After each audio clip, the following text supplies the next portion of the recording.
All right, thanks for joining us. As many of you are well aware of, fall in the Valley, it's all about soccer and who's the best on the field. Vail Mountain School matched up with a struggling Summit High team to see how much damage they could do against a Class 4A squad. Vail Mountain School looking to start their week 1-0 while Summit hope to turn things around against a high-caliber Class 2A opponent. Gore Rangers take an early 2-0 lead, but Summit will jump back into the game with Santi Cascal, who nails the header off of the pass from Dale Valeas. VMS will retaliate with Rutley Heineman on the free kick. He'll let it roll right into the net, and the Gore Rangers will take that 3-1 lead. VMS back on the attack. They get it to Will Roy, who has a step on the defense, gets close, and rolls it past the keeper to bring the Gore Rangers up 4-1. But the Tigers will fight back and pounce. Griffin Gambio will slide this one past Hunter Iverson to bring Summit within 2 at the half, and Mark Marvel puts up another to make this a one-score game, moving over to the second half. Vail Mountain School in a bind and needing to score soon to keep the Tigers out of reach, and they'll do it with Drew Johnson as he lifts it over the keeper's head on the free kick to put the Gore Rangers up 5-3, and that's how this one will end. VMS improves to 7-3 on the season, and we caught up with a couple players after the game. We're here now with Drew Johnson, scored an awesome goal today in the matchup with Summit High. 5-3 final score, big win for the Gore Rangers. Drew, what are your just kind of final thoughts here after that matchup with Class 4A opponent Summit? I mean, we just played a great game with our team, great team ball, and it's just having trust with our teammates that leads us to our success. Okay, and kind of walk me through that goal. You know, you line up for that PK, what's going through your head, and then as soon as you kick it, ball goes to the back of the net. What are your thoughts? What are your emotions? Give me everything. I mean, again, it first starts off with the trust of my teammates, of me, that gives me that confidence to take that shot. And it's really just picking a spot on the ball, picking a spot in the goal, and then just visualizing what you want to happen, and then just letting it rip, kind of hope for the best. Okay, do you kind of just get there, black out, let it rip, and then, Exactly. you know, if it's in, you're throwing your arms up in the air celebrating? Yeah, exactly. Awesome. Okay, well, talk to me about the confidence. You said confidence from your teammates. Building you up is huge. What do they kind of say to you before you kind of take your spot there and let it rip? I mean, all they're saying is, yeah, this is all you. You got this, man. You've been doing this all practice. That's really all it is. You got this. Okay, and this game was kind of a dogfight. You guys held that 2-point margin, you know, went up 5-3 final. But what's the most difficult part about playing a Class 4A team? They're such a bigger school. They got more depth. What do you think the most challenging part is there? I mean, with those bigger schools, it gets a lot chippier and a lot more physical. They got bigger guys, sometimes faster guys, but it's really our chemistry from our team that holds us together. I mean, every day in school, we see like each and every one of our teammates, and we talk. We're all friends, which I think may lack in those bigger schools. And we're just a really close team. Everybody likes everybody, and that kind of leads to our chemistry. So the camaraderie is just in school, on the practice field, and in games. It's always there. Yeah. Okay, what do you tell to, you know, maybe a fan or a player from another team that says y'all aren't legit? You get bailed out by the refs, you know, the full 9 with all the excuses. What do you tell them to convince them that you're legit, you have the talent, our record shows we're that team to beat? I mean, just look at our results and what we've been putting up against these big schools, and just come watch us play, I guess. And then we'll show you what we're really all about. Okay, and kind of dissecting this, you know, win over Summit High, you know, 5-3 final score. What did you really like from your team on both sides of the ball, attacking the goal and maybe defending the goal? It really starts with communication all the way, starting from the goalie, working all the way up to the strikers and even on the bench. It's just that talking and communication that leads us to be strong in our formation, that leads us to play better soccer. And you've got a great goalie down there in Hunter. You know, he's tall, he's got the physical for him, but he seems like a great communicator too. Is he just always in your ear wherever you are on the field? He's always talking. You can always hear him. All the feedback that he gives is perfect. It's a really good way of knowing if you're doing it well or if you're doing it wrong. And he really does that very nicely, which is great to have. Okay, and you know, Crested Butte coming up Friday. They're a high caliber opponent. What are you going to be focused on when you take the field over there in Crested Butte before playing them? It's really just starting out hot, coming out strong. If we come out on our heels, then it's kind of hard to get back in the game, you know. So games where we start off hot, it's really hard for the other team to kind of get a grip of it. So yeah, just coming out hot and working with our team well. Okay, and what do you kind of like about matching up with a Class 2A opponent, a higher caliber one, especially in Crested Butte? I mean, it really depends, but a team like Crested Butte, really good team. They've always kind of been good. We've had a lot of good matchups with them in the past, especially in the playoffs of last season. Bit of a shootout there, really exciting game. So I think it's just kind of focusing on just like playing with our teams and not worrying about them. Okay, and you got the better of Crested Butte last year in the playoffs. Do you think they're going to be remembering that when you take the field this Friday? 100%. That's all they're going to be thinking about, and that's all we're going to be thinking about as well. So it's going to get chippy. It's going to be a fun game. Vail Mountain School with that 5-3 win over Summit High. Joining me right now, Rutley Heineman. Rutley, what'd you like from today's game against Summit High?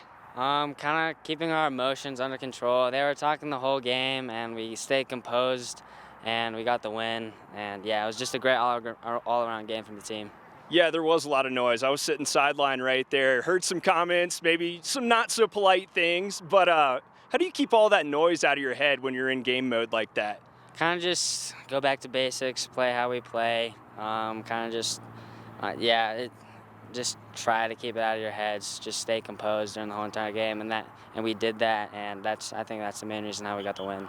Okay, and getting off the field, what do you tell to like a player or maybe a fan from the other team that says you guys are not legit, like you get bailed out by the refs, dumps the whole body of excuses on you? What do you say to tell them, look at our record, we're legit? Yeah, just look at our record. I mean, last year, obviously, no fluke. We're here this year to come back and go back to back. It's not a fluke. We'll be back. Okay, in 5-3, there were some times in this game where, Summit was climbing back in there. How did you guys just stay focused and keep adding goals to the game? I think we, as a team, kind of just kept moving together. We stayed together as a team as we moved throughout the whole entire field.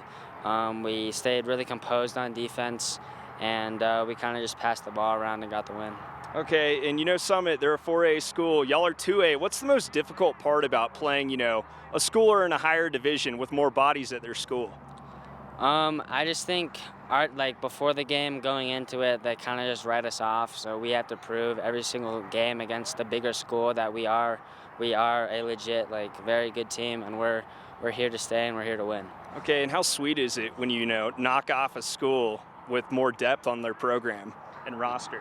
It's really nice. It kind of shows just how good our team is for just a small school, and just how far we can go as a team, hopefully throughout the playoffs and the season. Okay, and Drew, I had him over here a minute ago. He was telling me, one thing about bigger schools are, the camaraderie's not there on the soccer field that it may be in a smaller school like VMS, in the classroom, on the field at practice, or just in a game. They have less opportunities for that as there's more kids walking around that high school. What do you have to say kind of in relation to that? Do you feel like, the same way the camaraderie is just there in the classroom, it's on the field, and it's in the middle of a game? Yeah, I think we're all just a very tight-knit group, just as a team. And you could hear on the field, they were arguing between themselves. That's just stuff that we don't do. We trust each other, and we are one team, and nobody's bigger than the team, and we're here to win as a team. So. Yeah. Okay. And you got Crested Butte on the schedule. They're a high-caliber 2A opponent. What do you guys need to be thinking about ahead of that matchup? I think going in with confidence, kind of just like this game. They are 3A school. They are very strong as well. We played them in playoffs last year. We had to come from behind multiple times, so they're definitely a strong team. So we're gonna have to play some good soccer. Okay, and I got to bring up last year too. Y'all fell behind in that game in the postseason, then you kind of brought your team back in it. Do you think they're going to be looking at you with the sour taste in their mouth come Friday? Definitely, yeah, definitely. But yeah, definitely. Awesome, Rutley. Anything you want to add today? No, that's it. Yeah, thank you. Gotta love Rutley Heineman. He's awesome to interview and a key component of the Gore Rangers. Looking now at some other scorers on the soccer field around the valley, Battle Mountain knocked out Palisades 7-1 to improve to 9-1 on the season, while Glenwood Springs, on the other hand, fell short to Rifle 0-2, and they're going to drop to 5-3-1 on the year. We'll keep that scorebook rolling with some volleyball. Eagle Valley looking good against Steamboat Springs as they shut out the Sailors on enemy grounds 3-0 to improve to 12-4 on the year. Battle Mountain, though, in a bit of a slump, matched up with Glenwood Springs and fell 3-2, picking up their fourth straight loss. I'm beginning to think that maybe Battle Mountain's cursed, as their last win was for the first time in 4 years over rival school Eagle Valley. Did they make a deal with the devil? Not sure, but they have a shot to turn it around Thursday against Palisade. Now we'll head over to the Diamond and check out this softball score. Eagle Valley, they played a solid season so far this season. They pick up their 11th win of the year over Cedar Edge, beating the Bruins 19-7. So big win there for the Devils. Heading over to the Gridiron, Vail Christian and Eagle Valley football both played away games last weekend. Vail Christian ultimately fell to Front Range Christian 24-28. So, naturally, we had to head over to Edwards to catch up with head coach Tim Pierson to find out what the struggles were in that matchup with Front Range Christian, but also find out what the team's working on ahead of their matchup Friday.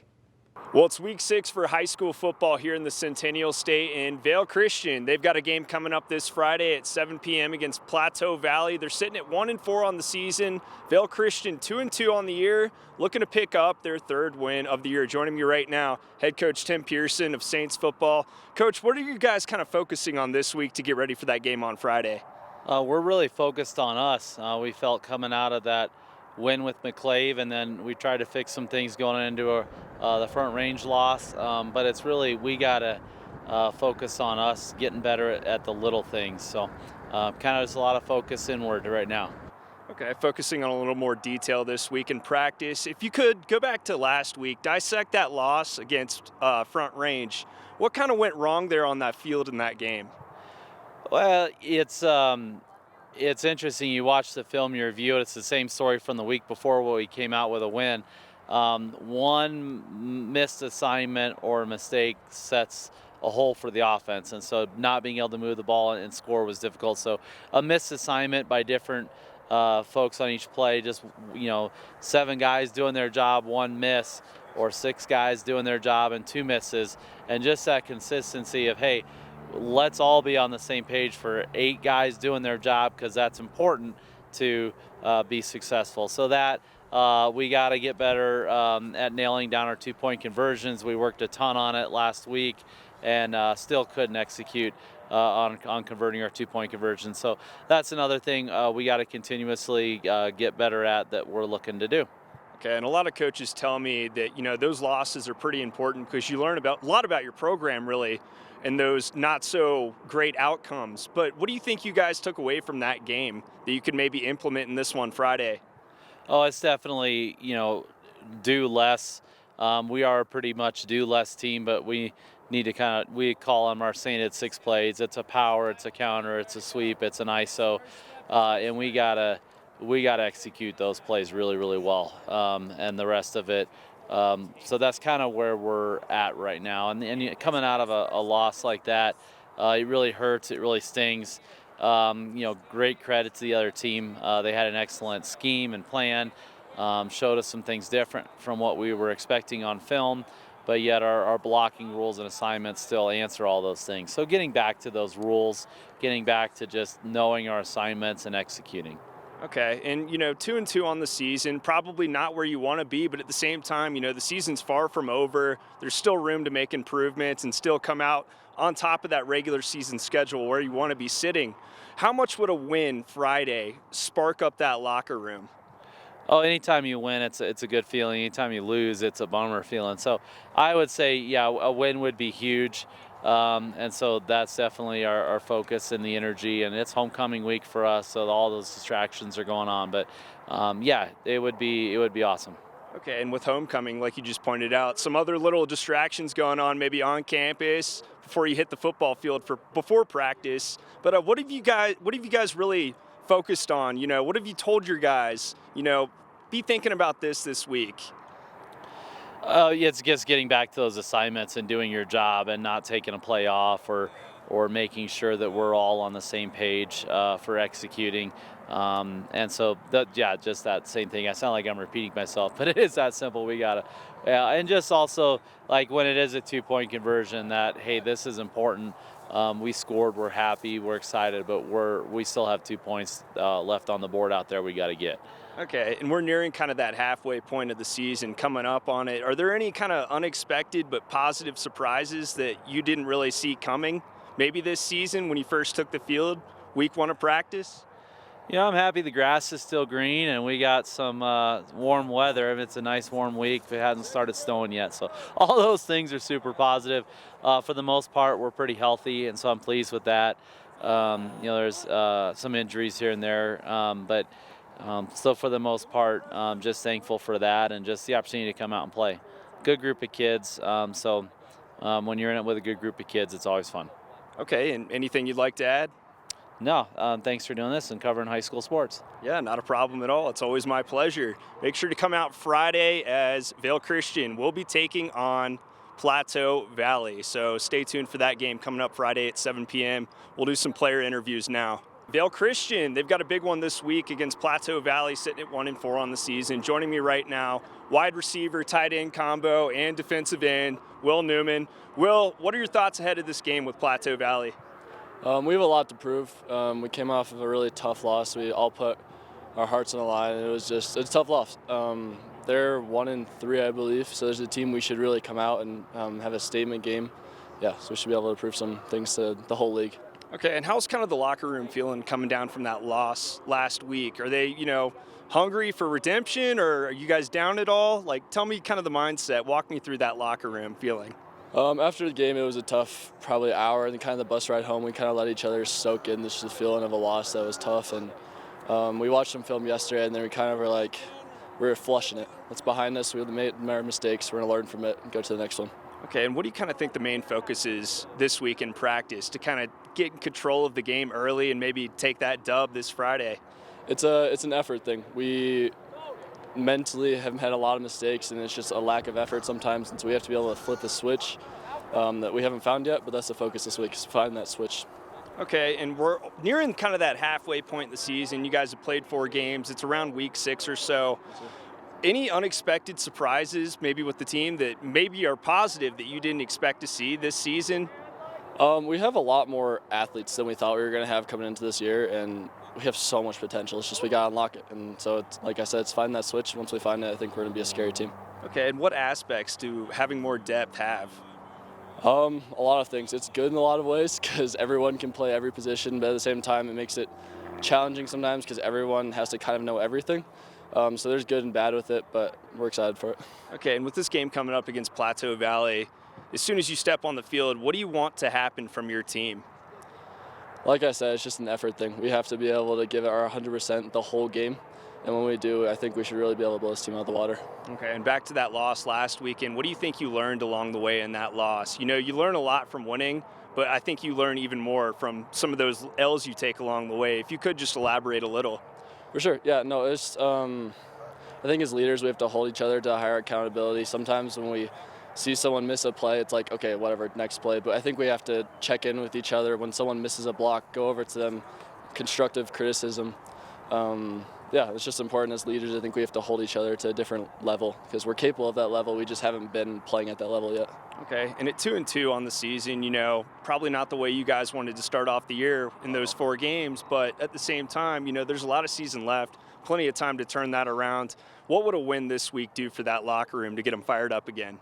It's homecoming, so there'll be a lot of students in the crowd, and yeah, it's just it's our first league game, so we're still technically undefeated in league. So the goal is to go. We have basically all league games going out through the rest of the year. So win out the league games, be league champs, and then hopefully get a high seeding for playoffs. Okay, awesome. Anything you want to add? No, we're excited for the rest of the year. All right, let's go Saints then. Stay tuned for Friday night as Vail Christian. They got an important game this Friday, 7 p.m. right here on the field across from the high school. Make sure you come out and support. Now, after starting their season off in perhaps the most unexpected way, Colorado football fell for the first time this season to Pac-12 foe Oregon. The 10th-ranked Ducks hosted the 19th-ranked Buffs for what turned into a beatdown in Eugene as Colorado fell to Oregon 42-6.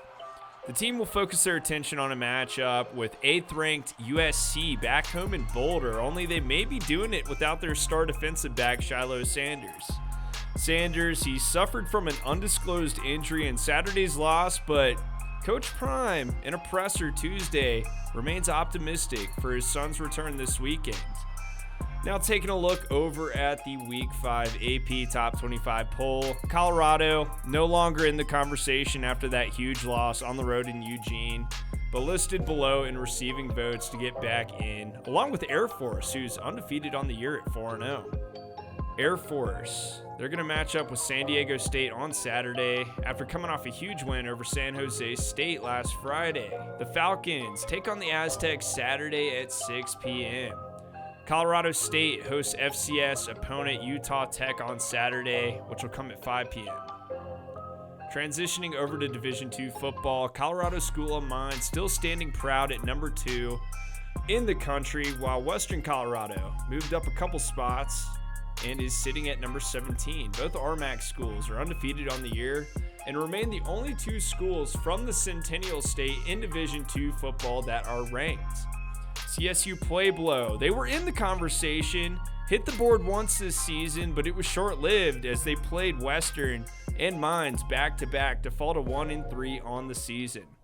Now, not the best weekend of football if you live in the Valley and are pulled for the Buffs, but it only got worse, let me tell you, Sunday when the Broncos matched up with the Miami Dolphins in Florida. I don't even want to talk about this one because it's just embarrassing, but the Broncos sustained probably one of the worst losses in franchise history as they fell by 50 to the Dolphins. Russell Wilson, I mean, he looked all right, but the defense could not hold it together as they allowed the Dolphins to put up 70 points in 4 quarters. Broncos dropped to 0-3 on the season and will play the Bears in Chicago this Sunday.